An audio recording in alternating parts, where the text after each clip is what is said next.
Alrighty guys, we're back for Rotation Proof Is It Oil? And this is an Outlaws with under Junction Standard brew, and I'm Red Cat. Let's briefly go over the deck, then hop right into some ranked. Check out our oily things. We have all four Filigree Sylex.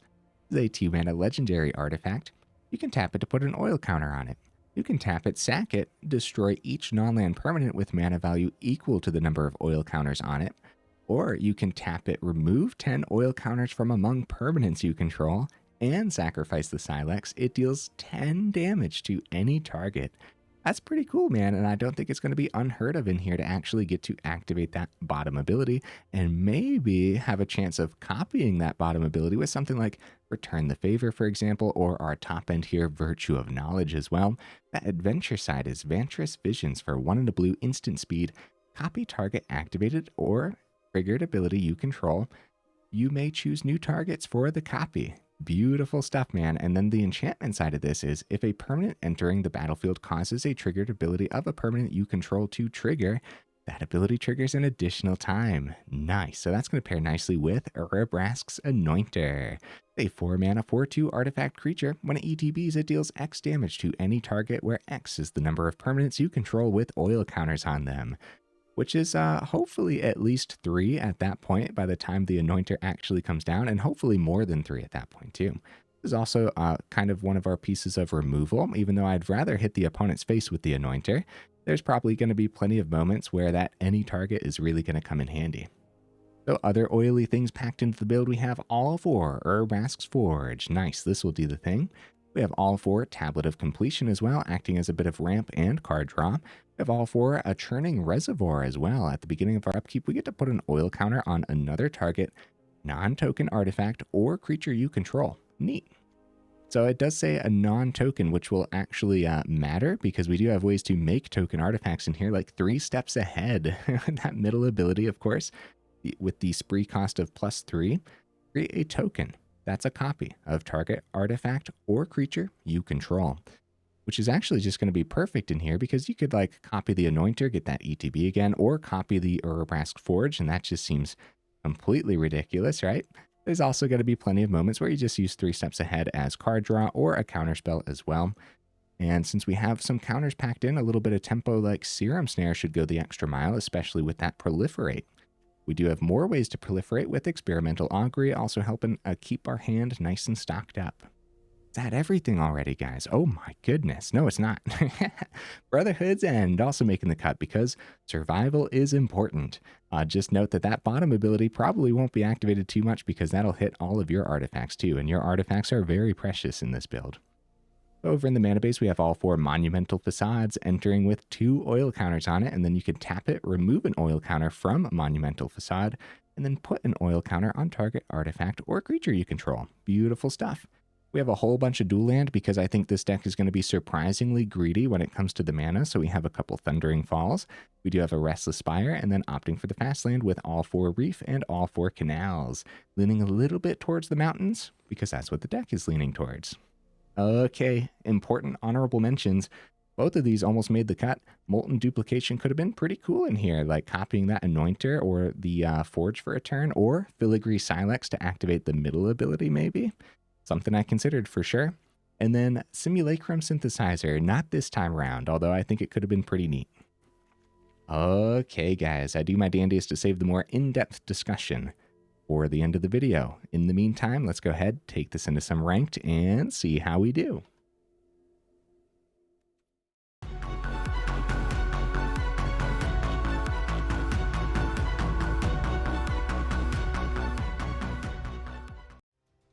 Okay, we'll see if we can get right into that first game. In the meantime, what am I expecting from the build? I have no idea, man. We've visited oil quite a few times in the past, and it's always surprised me how good the oil cards actually are. Especially like Tablet of Completion, man. I really like this card. All right, we go first. We'll give this a shot. Let's do it. Yeah, Tablet of Completion becomes really effective ramp really fast, and then in like the right shell, it becomes really effective card draw really fast too, so. Yeah, with a turn 1 Reservoir into a turn 2 Tablet of Completion, this looks like a really good hand. And then also proliferating on the Serum Snare and stuff too. Oh, buddy, please, opponent, arrive. Don't let this hand go to waste, right? Let's go ahead and pause until the opponent shows up. The opponent has arrived. Let's go. Let's get that Churning Reservoir down.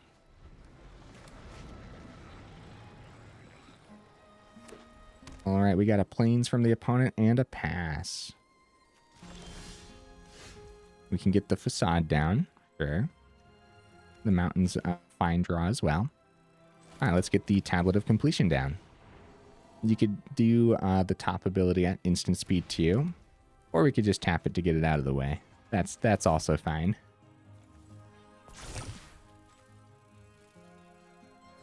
Of course, it'd be much better to hold it open if you needed like that bottom ability. Churning Reservoir. Tablet of Completion is officially just ramp now. Urabrask's Forge. Man, that would be a really good counterspell for the opponent, so we probably shouldn't drop the Forge right now.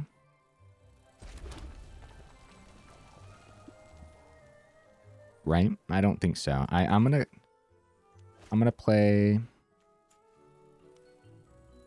I want to do this. I guess we do you and get the Tablet of Completion, or attempt the Tablet of Completion. It lands. Nice. So now we have Facade if we want to move any of those over, and we have both of these open. But I don't want to keep them open, because I don't like holding up the opponent's turns unless I have to. I'm just going to tap these down, get those oil counters right away. We have nothing in hand to keep open, although we could have kept the Canal's blue source if we wanted to keep the Serum Snare open, but I'd rather just get the oils rolling and get this to the point where we can restock our hand, which is going to happen next turn. It's already going to have 5 oil counters on. Temporary lockdown, you monster. Oh, no. Well, while they're tapped out, we're going to get that Urabrask Forge down and established, and then we'll worry about the temporary lockdown another time. The problem, well, Brotherhood's End is artifacts. The problem is Serum Snare bouncing the temporary lockdown back to hand isn't that great. So I think we just take the turn, get the Forge down. Forge is pretty good, especially after they already played the lockdown. Wait a minute, lockdown's mana value 2 or less. I don't know what I was thinking there. Yeah, Forge is a 3-mana card, so it's safe from another lockdown. However, that was brutal, dude. A 3-for-1. We have to be very cautious about like these Serum Snares and stuff. Keeping the 3 steps ahead for card draw is fine. We don't have double blue right now for the counter spell. We'll keep the Serum Snare.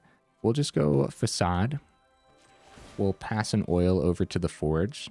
That way the Forge starts getting bigger creatures a little bit faster. Oh, man. Yeah, these tablets with this Churning Reservoir, that was going to be wild, dude. Lockdown's one of the few cards I can think of that would actually disrupt that, right? I guess actually... not true. We have one in hand, too. Brotherhood's End. Destroy all artifacts with mana value 3 or less would also be very brutal from the opponents. And that's why I was thinking about the Urabrask Forge being a 3-mana card. Bro, March of the Otherworldly Light. The opponent's deck is ready to deal with anything. We're going to save our Forge while we can because the Serum Snare doesn't have that many great targets from the opponent, and we also get the Proliferate on the Monumental Facade here. And we'll see, hey, there's the double blue if we want the 3 steps ahead. And now we have to figure out a way to actually land the Forge again, though. We could just try it. Yeah, what the heck, man? We'll just try it. I think we're in serious danger here. Either way, against Azorius Control, that seems to have a lot of answers. Oh, buddy, one No More Lies out of the opponent's hand. Also, this 3-for-1 was brutal enough, so I don't know. I think it was worth attempting. Because what else were we going to do except pass it back? Oh, Filigree Sylex, Anointer. Well, luckily the Anointer wouldn't have done too much. Oh, well, we saw another one anyways. So the number of permanents with oil on the board right now is only one because it's only the Facade. But boy, oh boy, could it have been a good chunk, huh? The Brotherhood's End deals with Jace if that's what we want to do. We could also just... We could just play Anointer to have a creature, but there's no guarantee that whatever we play lands again. This is a tough decision, dude. I'll try to take out the Jace with the Brotherhood's End. How do we feel about that? Because if this gets countered, I guess it's fine. Well, that went through without any... That didn't hold up at all. So that might mean that they don't have a counterspell in hand. Okay, 3 steps ahead. Or their counterspells are more expensive, like 3 steps ahead, because they only had 2 mana open at the time. I guess we attempt the Anointer, even though it's only 1 damage. It's a creature. That's a 4/2. And a counter on this isn't too bad. Except our hand is really starting to fizzle out, so we're going to want to consider the card draw option on the 3 steps ahead when it comes time. Anointer lands. So we can consider it, like maybe it's just generic spot removal. It's actually going to be Soaring City. So just a tempo play from the opponent for the turn isn't bad because we do get the Anointer's ETB again when it comes time. Another Jace from the opponent. I'll take note of all your family. They go for the mill. Oh, Anointer off the top, 3 steps ahead. All the answers. Okay. Oh, Monumental Facade. Nice. Okay, so... Yeah, I guess we go for the Anointer. And then... How do we want to pay? I guess it doesn't matter, unless we want to trade an oil counter onto the Anointer, but now we don't have to do that this turn. For any reason other than seeing like another Anointer off the top, right? Because the Urabrask's Anointer in and of itself doesn't need oil, but spreading it across multiple permanents could be good. There's a No More Lies. I wonder if they ended up drawing that after the fact, because earlier when they had to, it didn't stick at all. Okay, yeah, get that land out of here. Good job, Jace. That's good stuff. That's good stuff, man. Yeah, we don't want to see any more land. They're going to start swinging with that Restless Anchorage. Pretty brutal first game here against Azorius Control, which has been a devastating deck to go up against. More mana. Oh, buddy, oh, buddy. Well, the Jace is at 1. Let's just go for the card draw on our turn, because we could see something that we want to play since we have so much mana. So let's do that. Draw 2, discard a card. Oh, I probably should have thought about what mana to tap there, but that's okay. We don't even know if the 3 steps ahead is going to land. Oh, nice. Virtue of Knowledge, and we do have the other 3 steps ahead available. Yeah, no, the auto tapper might have really messed this up because we could have kept the 3 steps ahead as a counter spell for the opponent's turn. But now it's just card draw, which I'm just going to keep open. Because now if we tap out, we won't be able to play whatever we draw anyways. Wandering Emperor would have been such a good counter. Oh, crap. Oh, crap, dude. Well, while they're tapped out, we're just going to do this. All because I let the auto tapper happen, but honestly, the extra filtering is probably more important, right? Maybe. Or both. Both if we would have just kept it all open. But with the 6 mana, I assumed like maybe if we saw an Urabrask Forge for the other 3 mana or something, you know, that would have been pretty good. At some point, like, we still have the play to bounce the temporary lockdown. Oh, you know what, guys? You know what? This could have been played out completely differently. with no guarantee that we could have leaned it towards us, though. We could have bounced the temporary lockdown and then kept the counterspell open for when they play it again. That way our tablets will stick around for the turn. At this point, man, let's just play the Virtue of Knowledge and see if it lands. I think we should give it to the opponent. That way we can get more matches in as well. I don't usually like conceding, but I've been conceding a lot more to the Azorius control lists, as it does take some time for them to start getting damage through, unless they are also the type of deck that runs the whales. Hey, Virtue of Knowledge lands. Okay, interesting. Yeah, with 3 of our counterspells in the grave. Oh, they go for a Memory Deluge here. Yeah, we'll go another draw just to see what's on top, because now that Virtue of Knowledge is on the board, that's actually really interesting.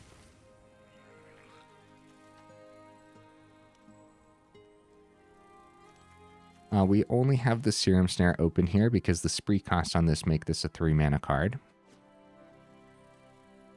Yeah, with them having Wandering Emperor and Jace on the board and we have nothing established, I'm like 99% certain that this is going to be the opponent's. Demolition Field on my poor Monumental Facade, you monster. Let's go for... what do we have out there? I guess another red source is fine. The deck is majority red. And we have a double red card in hand, which is now open, by the way. We have 3 untapped mana. So we'll see if we can do something fancy with the Return the Favor on the opponent's turn or something.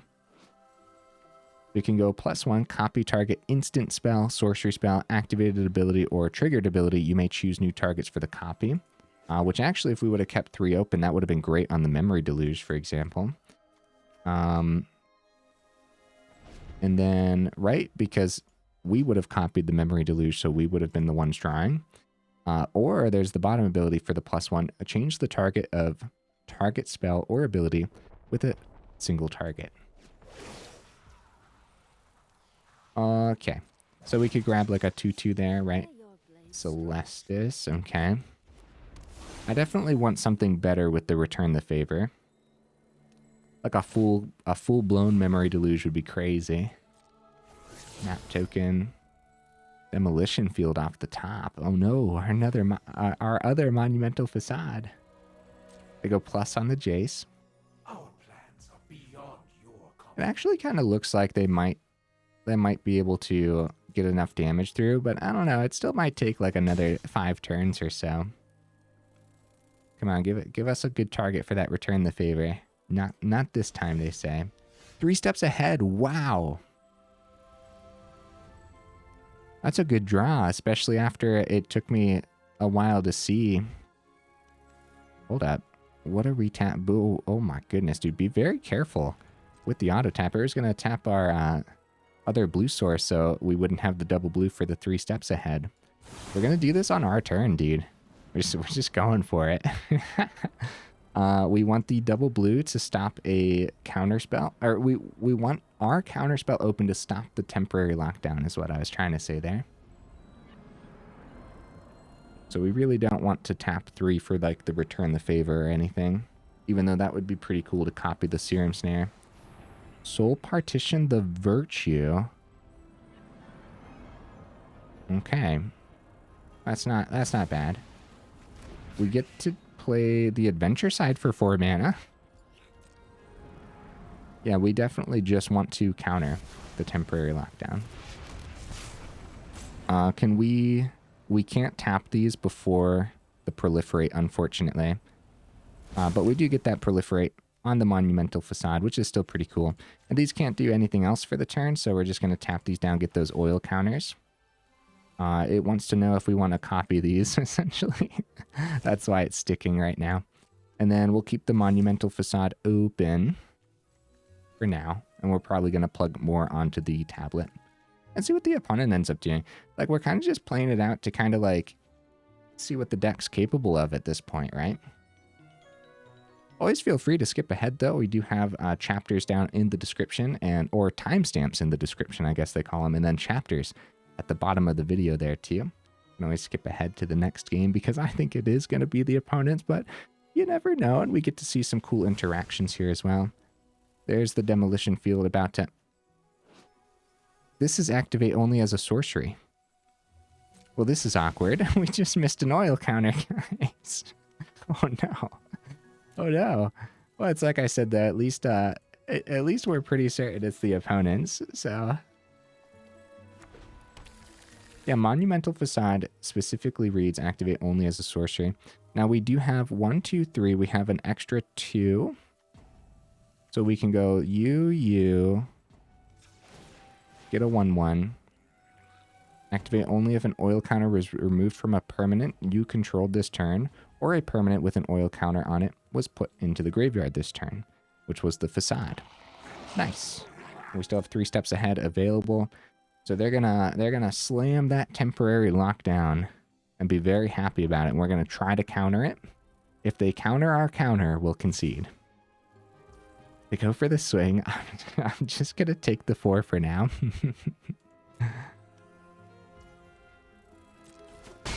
Alright, let's see if we can successfully counter this. Temporary lockdown. Let's do it. Counter target spell. They still have 3 cards in hand. We got it. We got the counter. Temporary lockdown. Oh, no. All right, opponent. All right, hey, GG. Let's see what's on top first.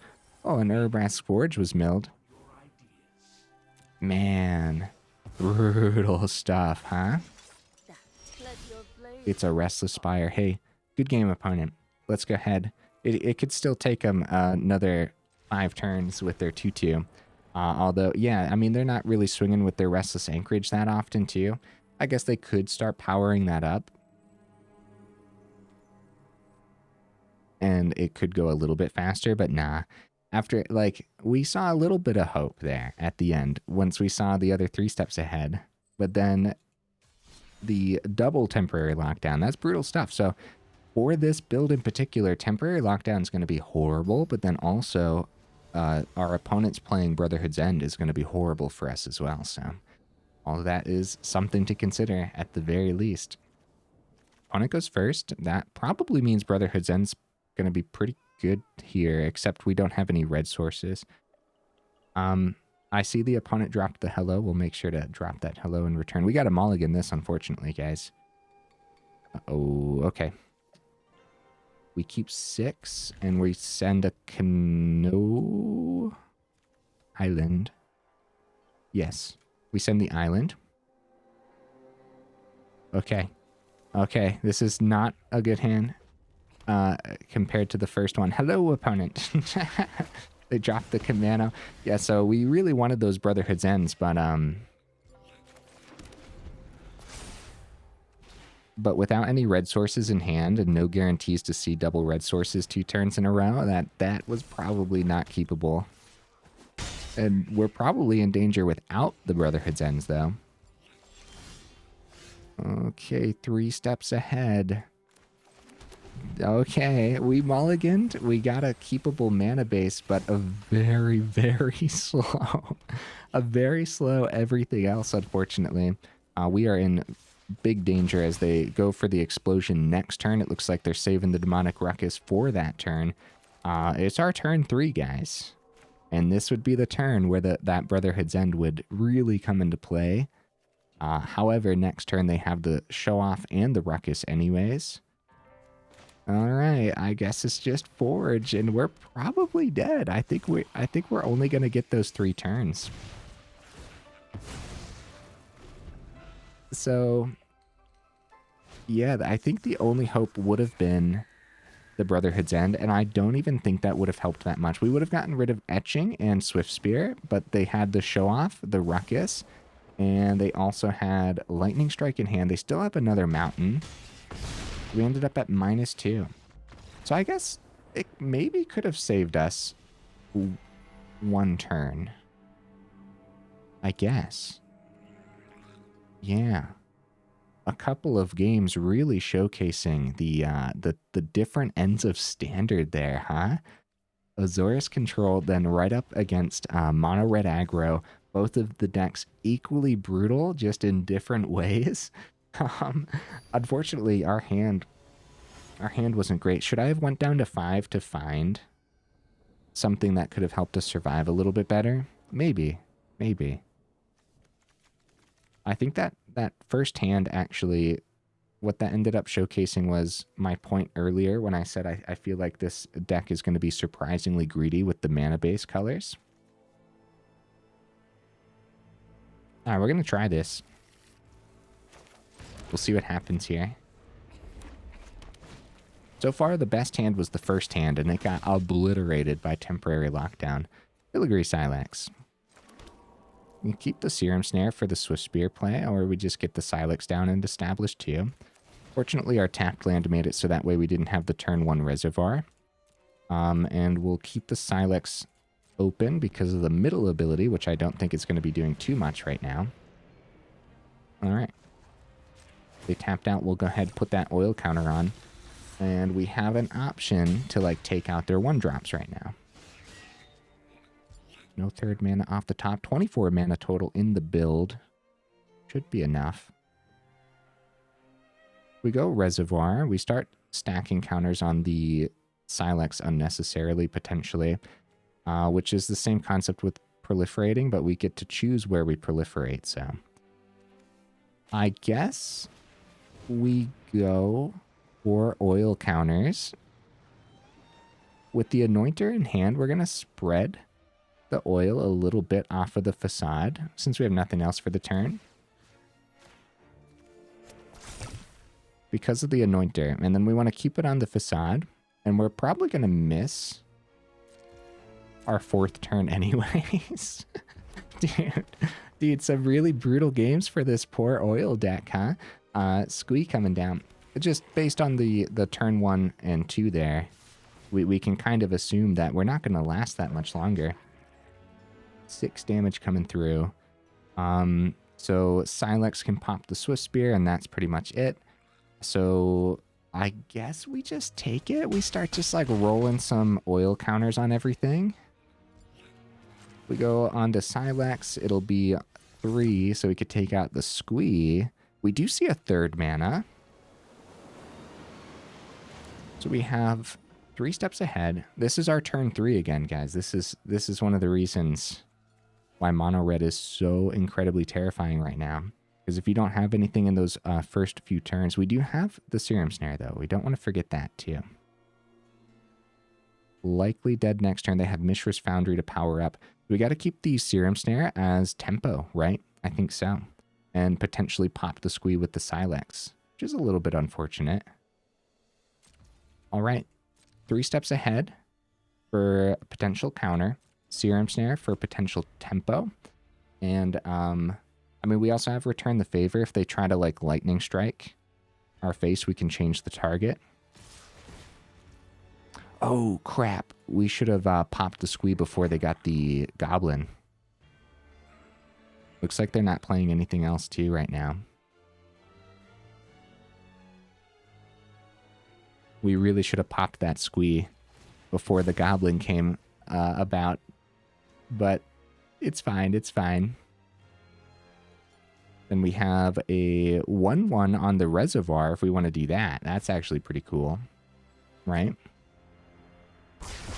So we can go block into one of the Goblins. Oh, Play with Fire.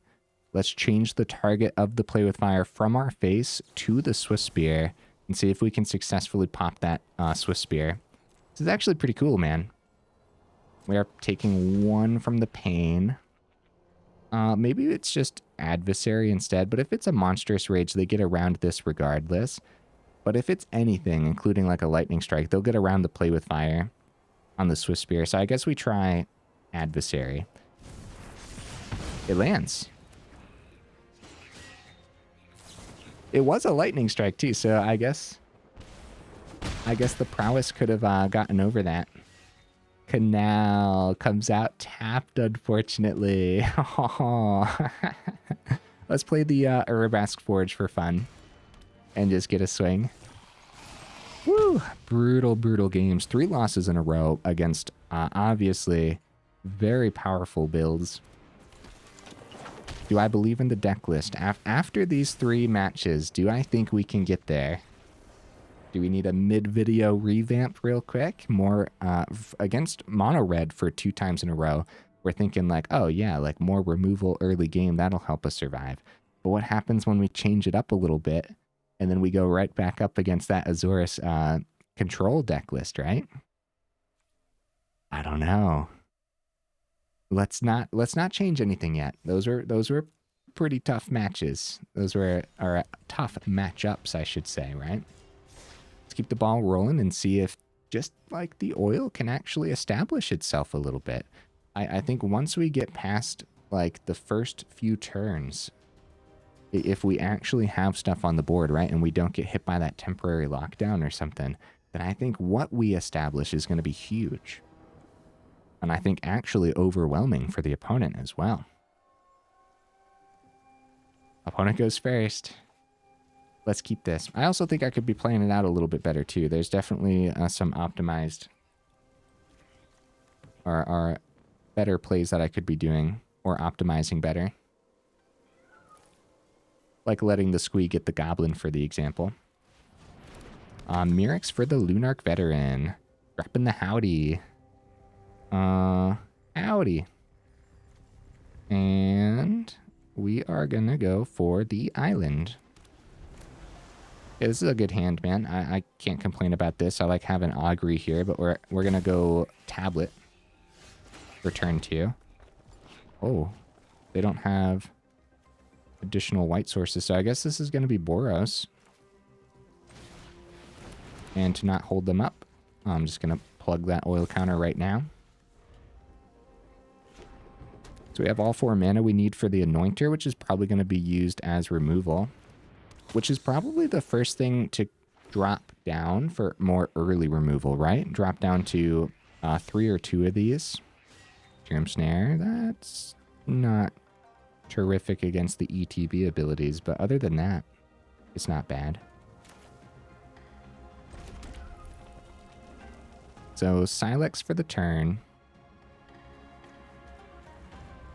We could keep the Sylex as a way to pop tokens, or we could start plugging counters on it. I guess that would be fine too. Actually, quite a tough decision there, but we'll go for oil counter, and I'll keep the Filigree Sylex for their turn for now. And we don't want to forget that the Augury has the ability to proliferate more oil onto these. Yeah, so if they like end up dumping a whole bunch of tokens on the board, then we probably keep the Filigree Sylex that way. It looks like, so we could pop the Sylex to pop the bat. Yeah, each non-land permanent with mana value equal to the number, so if the mana value is 0, that's not worth it. We're just gonna take it. So right up against Boros then, huh? Dude, this is scary. This has been a scary day. No one's bringing Jank to the table. Oil counter. Urabrask's Anointer. Okay, so we're doing 2 damage to something with these Anointers, and a little bit of ramp there, as you can see on the Tablet of Completion, but just a little bit of ramp. Let's do the... Probably just gonna put another oil counter on it then, and tap our actual mana. Ow, why did I do that? My face. We don't want to do that.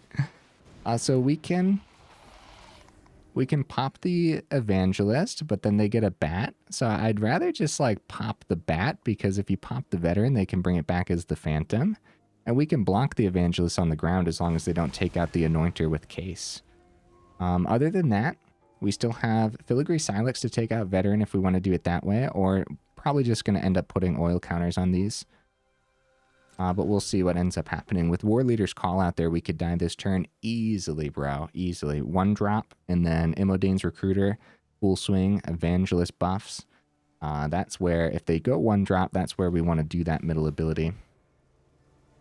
Oh no. Oh no. They go 3 rats. And they all get haste. We're dead. We're dead, and it's because I put an oil counter on the Sylex. I mean, actually, that's probably not the only reason, right? Dude, the opponents. The opponents are bringing it, man. So we have actually no successful blocks here. Like, we can take out the veteran, I guess. We should have done that before the rats hit, but we're gonna die no matter what here, so it doesn't really matter.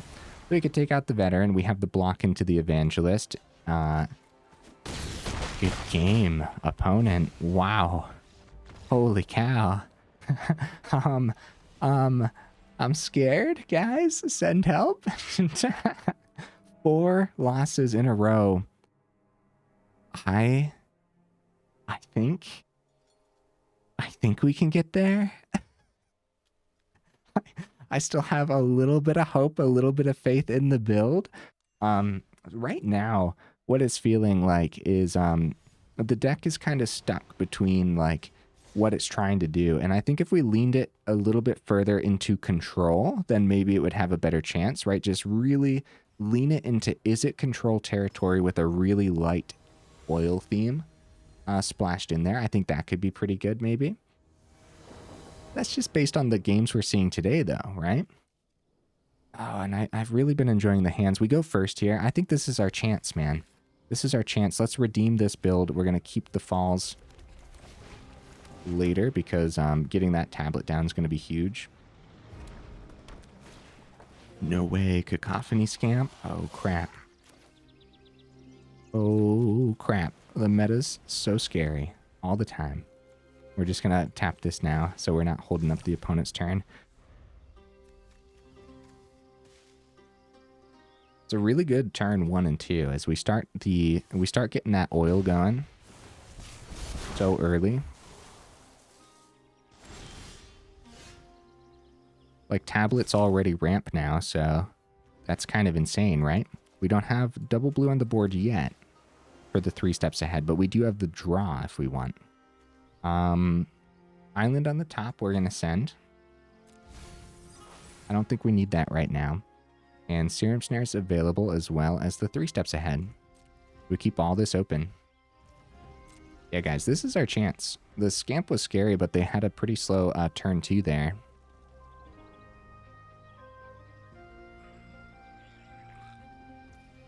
Yeah, once the Scamp dropped, I was like, oh crap, just explosion, right? Explosion on its way.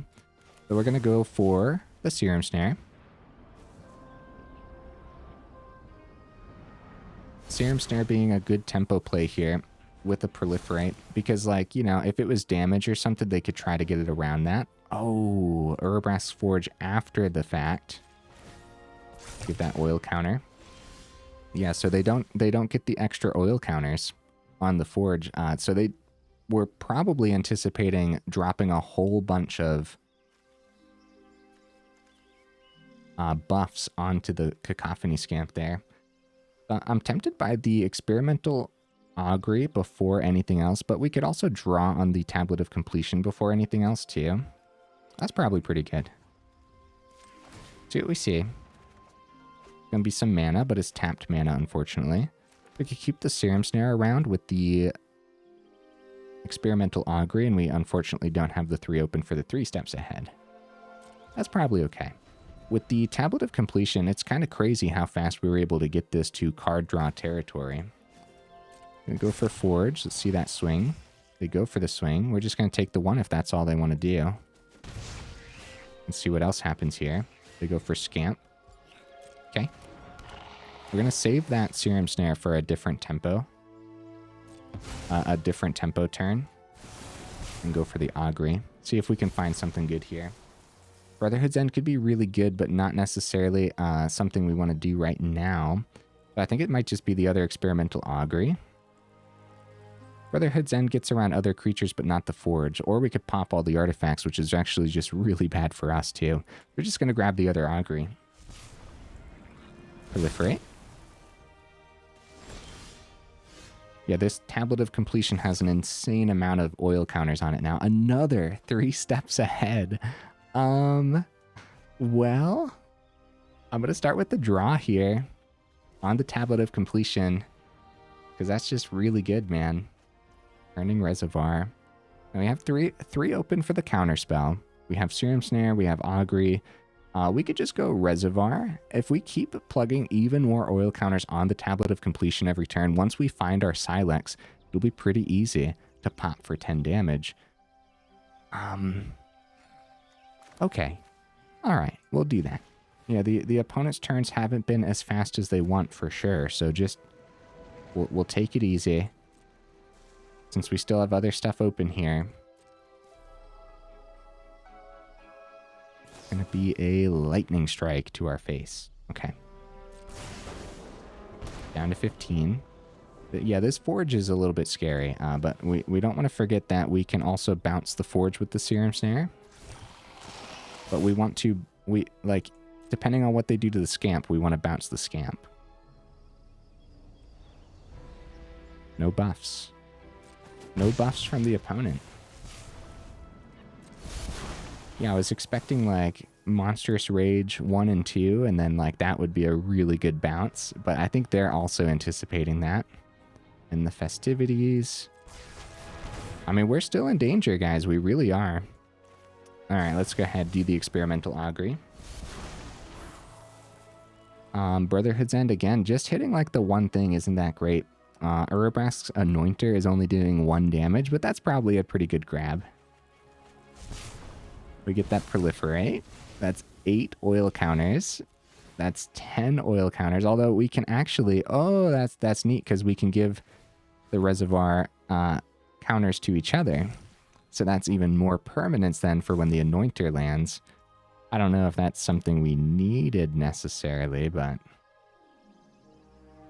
So we have Serum Snare. We'll bounce the Forge before combat and then counter the Forge with 3 steps ahead and let their Scamp survive. We bounce the Forge before combat. That's when they can go all out with the Scamp, though. We should take care of the Scamp first, and then we'll just have a chump blocker on the ground, which I suppose we have enough mana to just draw on the Tablet of Completion first, then. Ooh. It's land. Ew. So this is 3 damage, but we're going to hit the Scamp because we can. And then the 1 damage from the Scamp will hit our face, which I suppose their last 2 mountains could be another buff spell, but it kind of feels like a lightning strike. That's another lightning strike is the vibe I'm feeling here with those 2 mountains.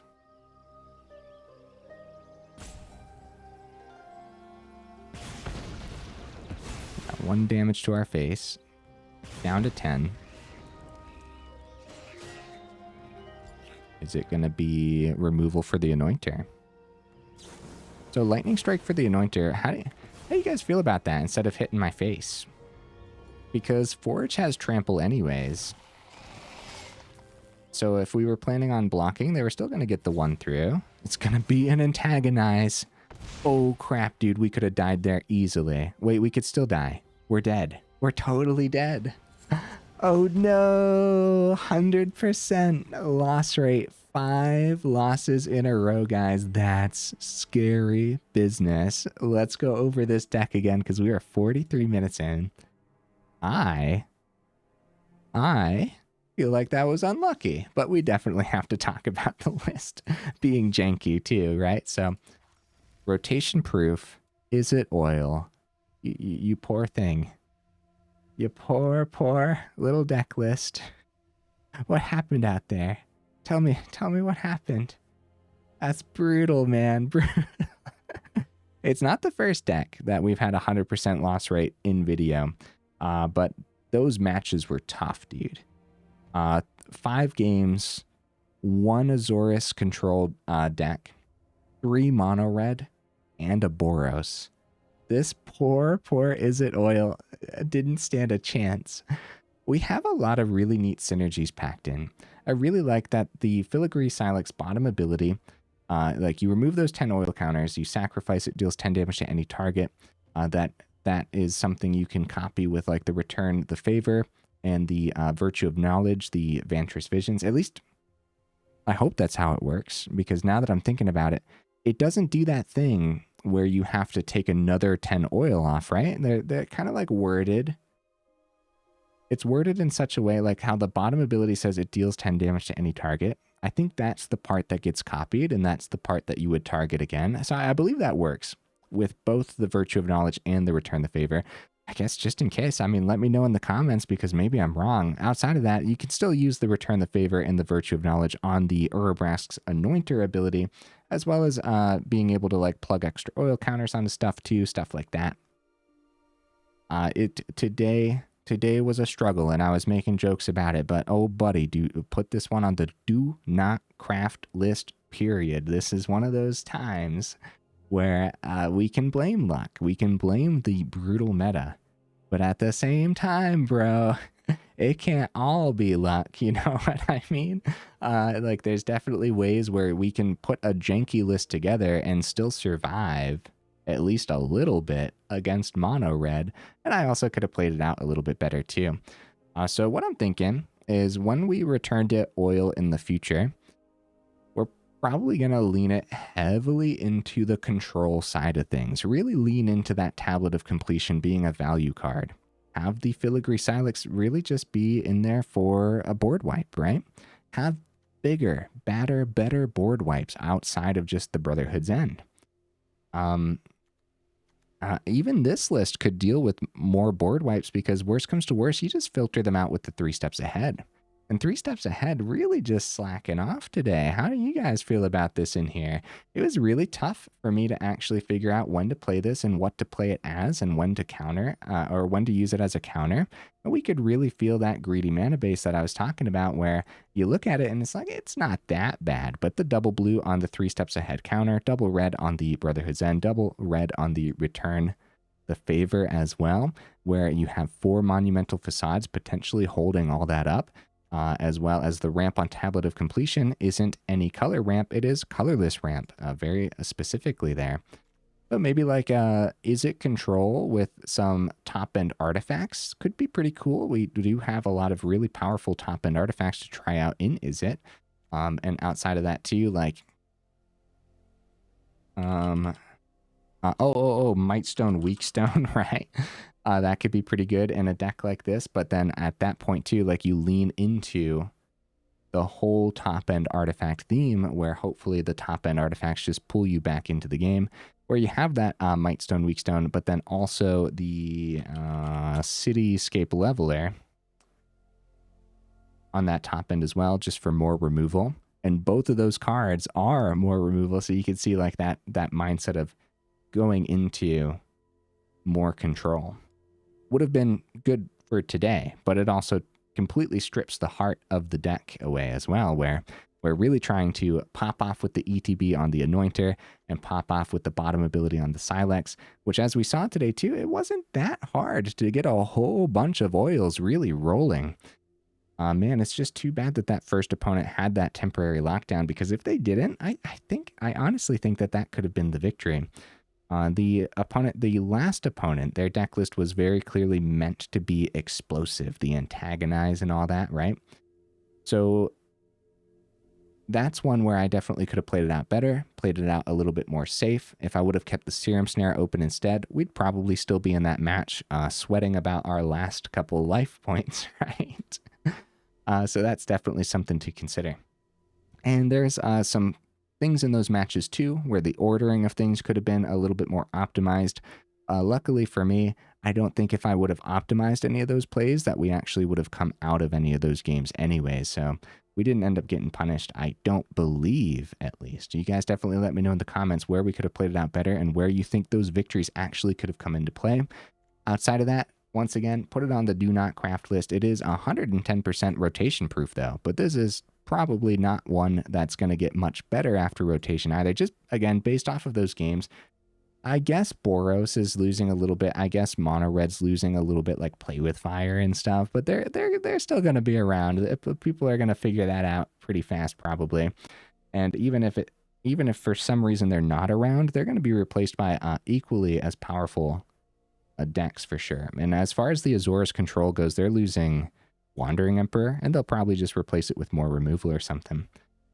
You can see I switch over to Alchemy, and the deck list does not yell at us because Alchemy already rotated. I've been showing that at the end of these rotation-proof videos for some reason. Just that's what I do to make sure I didn't make any mistake. Because when you switch it to Alchemy, if you do have something that rotated out, then the card glows red, and it yells at you. So yeah, all right, guys. Hey, if you made it this far into the video, for real, y'all are champions. Make sure you check out that description where we got that Discord link, as well as that Patreon link too, if you're interested in supporting the channel that way. That Patreon really does go the extra mile, so thank you to all my beautiful patrons. Also, guys, let me know in the comments what you thought of the deck list. Yeah, I mean, 110%, and let me know. Did it deserve 5 losses in a row? Is it really that janky? Because you're looking at it like this, and like the curve is actually quite pleasant, and like I really like the cards that are actually stacked in too. We have a lot of really powerful cards. Just didn't end up working out at all today though. So, all right, guys. Hey, I will see you in the next video.